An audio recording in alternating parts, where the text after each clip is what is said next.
I was so hot, and even they thought, what's wrong with him? So they prayed for me, and then those demons, they left me.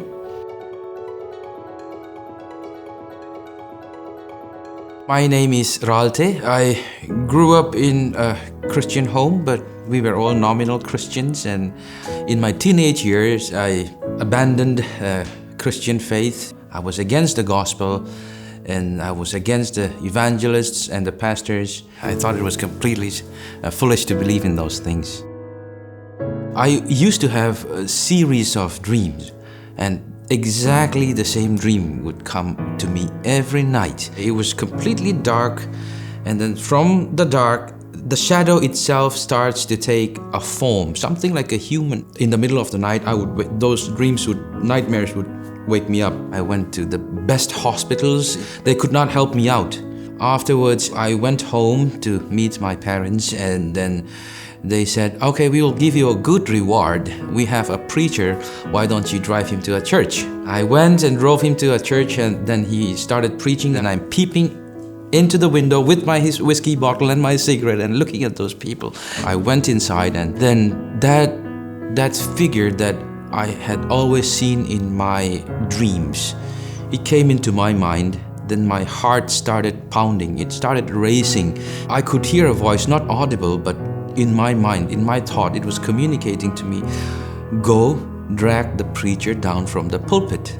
I stood up, I was going there, and then those counselors and the elders in the church, they took a hold of me, they grabbed me. I was so hot, and even they thought, what's wrong with him? So they prayed for me, and then those demons, they left me. I thought I could earn my salvation in some way through repentance and through reading of the Bible. It was only later that I understood the grace of God, that it is Him alone who works in a sinner. So, at present, I teach at PTS, and I teach theology, and also I am a pastor in the Reformed Presbyterian Church of India, and I'm looking after a local church named Northeast Christian Fellowship.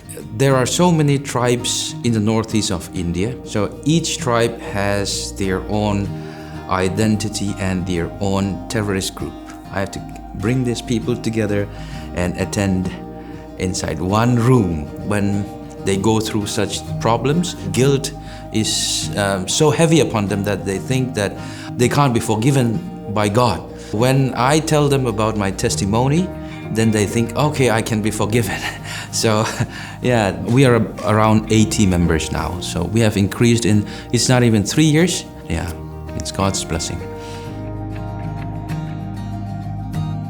I would like to encourage the Dutch brothers and sisters by telling you all that I am from a minority group, and I am ready to minister to a country that has 1.38 billion people, and Christianity is just about 2.3%. So if I can do that from a third world country just to survive and continue ministry, I think you can also do it in your country or anywhere you want to go.